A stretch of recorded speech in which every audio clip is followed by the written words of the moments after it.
Parts of Lagos are congested, as we know, due to fuel scarcity, with cars lined up to buy fuel and blocking roads in the process. Lagos has, of course, long looked to its waterways to diversify its transport network. The waterways account for about 22% of the Lagos total area and provide access to about 15 to 20 local governments. So, why are the roads too congested? Can the waterways be expanded? Can we get more from the waterways? Very, very happy to have Mr. Oluwadamilola Emmanuel, the General Manager of Lagos Waterways, in the studio with us to discuss. Good morning, sir. Thank you for joining us. Good morning, Rotus. You are one of the most integral folks in Lagos, in the Lagos ecosystem as far as transportation is concerned. Absolutely. So, yeah, we put that graphic up as far as where the Lagos Waterways reach 22% of the area, the routes to 15 of 20 local governments. Can we expand this? Can we make this bigger? What's the plan? Well, 15 of the 20 local governments, for me, I would say is ideal. Yeah. And the reason why I would say so is because, as you know, Lagos State is not just trying to build any mode of transportation in isolation. The whole idea is to have an integrated intermodal transportation system where you have the rail, the road, and the water all working together. So if we look at all the 15 local governments out of the 20 we've just spoken about, you have jetties scattered from the eastern side of Lagos, the western side of Lagos, and the central part of Lagos, pretty much covering every single area. So even the 5 that are landlocked, for example, can easily be accessed by other modes of transportation. And the whole idea of transportation in Lagos State now is not just relying on one mode, because what you realize that I get down from the jetty, then what happens to me when I'm trying to complete my journey, which is why the state government introduced what we call the first and last mile buses to ensure that you can reach your last point of your destination. So in building transportation in Lagos State, it's all about that integration, which is why, yes, 15 of the 20 local governments are accessed. What happens to the other 5? Now, the 5 will be accessed by other modes of transportation. Okay. Makes sense. Some more numbers. According to your data, you've got an average of about 43,000 commuters daily. Yes. Why do we still have congestion on the roads? Why? That's a big number. That's a very good question. But let's get this straight, Rotus, right? Yeah. The truth about it is that let's not say we're going to decongest the roads, because we know that Lagos is a busy city. Yes. Like New York, like London. There's traffic. There will be traffic. However, what we need to focus on is, do they have alternatives?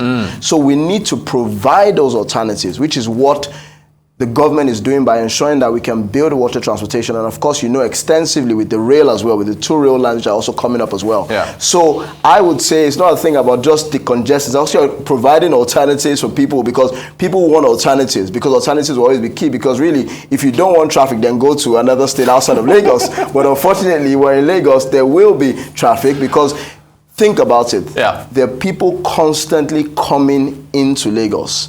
And how many of them are actually going out? From the data, we even have the data that says that almost 50 people are coming in every hour. Gosh. So think about that. Then where are they going to? How many of them are leaving Lagos? So Lagos is constantly under that pressure. And a lot of people, unfortunately, like the cars as well. So let me not jump ahead of the gun. But should we build a wall like Trump to keep people out of Lagos? You don't answer that.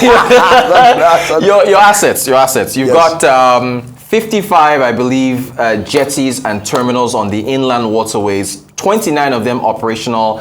What's wrong with the other 26? Well, let me explain what has also happened. Yeah. From the past, what had happened was that all of these local governments had what we call concrete jetties, which were those built for their communities, because no one ever probably thought about the fact that you might be moving across, by the waterways from one end of town to another end of town. So when they were built as concrete jetties. Now, a lot of these concrete jetties are just there, and what happens is that 1 or 2 boats can berth at a time. But of course, we know where we are with the modern age now. It's not just about just 1 or 2 boats. We need to be functional. We need to meet what is the present day, what does it demand. So what the state government is now doing is taking those existing infrastructure, right, and upgrading them to meet the world-class standards of today. So what we've simply done with those concrete jetties is to add what we call floating pontoons, like floating platforms, which allow you multiple berthing. So for example, where you had 2 boats berthing before, 10 boats can berth at the same time, which increases the number of passengers. So those 26 you're seeing that are not currently functional are the ones which are currently being upgraded by the state government and are not just ready for use. Excellent, excellent. Okay, important question here. Yes. Are the waterways, and maybe you can help me, help my ignorance, are the waterways open to competition? Can other players come in with their, if I don't have the money for a boat, but if I have the money, can I bring some boats and start? How does that work? Well, absolutely. 90% of the current sector, right, is private sector. Okay. And this is largely the informal sector. So we're currently, it's a sector that is developing. So we're currently trying to formalize that informal sector.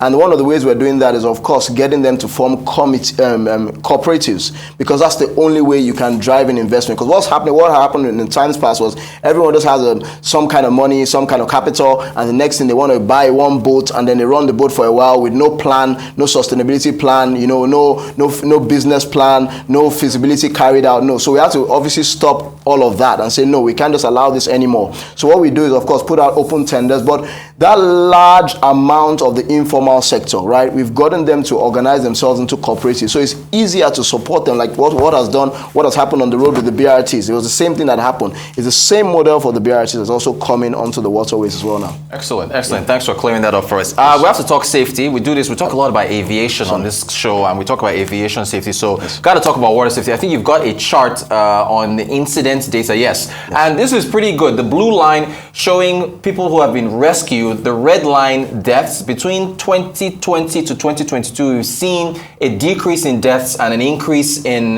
those that have been rescued. So how have you managed this as far as achieving, what have you put in place to improve these stats for rescuing folks? Well, thank you very much. The truth about it is that this is one thing that happens. There are usually accidents on the road, as you know. Oh, yeah. But on the waterways, one accident happens, it sets a negative image and a negative trend, even for the waterways. So we had to be very intentional. One of the first things we had to do was, what's the real cause of these incidents? Night travel, carelessness by boat operators. So we had to then say, what are we going to do?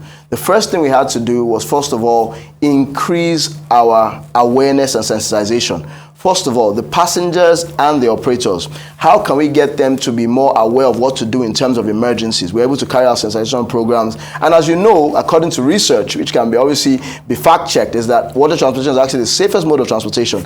So what we also had to do was awareness on the life jacket wearing. Because once you wear your life jacket, in case of any emergency, you will be safe. So we increased our awareness and sensitization. We also increased our manpower to ensure that our manpower can check boats as they're going from where they're going to. Also increased our inspections, because we used to do what we call a biannual inspection, but we realized that was not enough. We started to carry out random inspections as well. And then we upgraded our emergency and rescue units to ensure that they can reduce the rescue time. So these are some of the things we put in place. And for the first time, I'll say in sub-Saharan Africa, we're introducing an inland waterways control room, which will be commissioned anytime anytime from now by Mr. Governor. Oh, great. Which is going to help us monitor adequately all of the activities going on the waterway. So we've been very intentional, and that's what has led to the reduction in the amount of accidents we've seen on our waterways. It's been a year of water. Have you seen the new Black Panther movie with the unfortunately, Namor and the Wakanda people? I don't want to see it alone, so I'm still waiting to see. And then James Cameron's Avatar 2, The Way of the Water, is also coming. Are you encouraging people to learn how to swim? Absolutely, we're doing that. Yes, we're doing that. So basically, and I use myself as a typical example. I didn't know how to swim years ago, but I had to learn on the job. Oh, okay. And I've encouraged my staff as well. So out of all my staff that couldn't swim, about 30 or 40% of them now are now swimming, which is very good as well. So what we're doing is we introduce what we call the water savvy kids, because the truth about it is the adults are like, look, leave me alone. I'm too old to learn how to swim. So we're taking it back to the schools, and we do that every year where we go to school, and it's actually the public schools. So private schools have a lot of swimming pools and things that they do in their activities, but the public schools realized that there was a dearth in there was that lack of them not wanting to be aware. So we had to take it to the public schools, and every year we train a certain amount of kids, 100 to 200 kids, because we're trying to inculcate that culture from the young. So we're trying to promote that as well. And of course, any adults we know, we encourage them to go and learn how to swim as well. And partner with people like Nigerian Aquatic Federation to also train adults if they're willing and open to do that. Great stuff. Ladies and gentlemen, you're watching, please teach your kids, and it's the best exercise. Absolutely. Swimming is the best exercise. It's the best form of exercise you can have. Yeah. Boat operators, I think we put that graphic up. I think there's a 77% climb in your boat operators, 234 so far in 2022. So yeah, is that from between 2013 and 2022? Is this a seamless process to become a boat operator? Actually, it's a very seamless process. So the truth about it is that you submit your application. Like I said, what is very, very important for us is your business feasibility. We must know that you've done some kind of business feasibility, and we also want to know what's your operational plan. Because some people just want to come in here, how long do you want to be in here for? Do you understand what's going on? And then this whole idea of just singly coming into the sector, we want to also stop it as well so we can regulate it appropriately. You know, I mentioned to you, there's the fact that the cooperatives are coming on board, so it's easier to support those kind of cooperatives as opposed to just individuals who just want to come. And then, of course, because it's a sector that, look, government will also support as well and put in some kind of incentives as well. We only have a minute to go. I really wanted to get into manufacturing boats, imports and dollars, so on, but we have to skip that. So can you give me an outlook for 2023 as far as operations, what you expect? And absolutely. First things first is safety, Rotus, because if you don't get safety right, nobody really wants to use the waterway. So with the control room, we're getting safety right.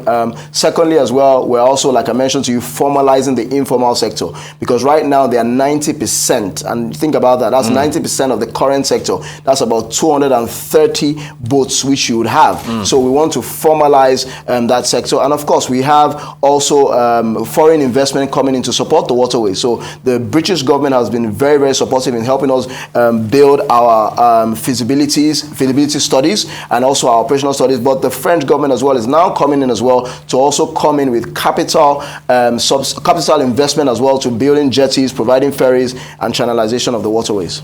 Great stuff. Mr. Oluwadamilola Emmanuel, General Manager, Lagos Waterways. As the saying goes, you're running a tight ship. You're running a good ship. So excuse the pun. Thank you so much for joining us. We'll have to have you back next year and see how things are working out. Most definitely. Great stuff.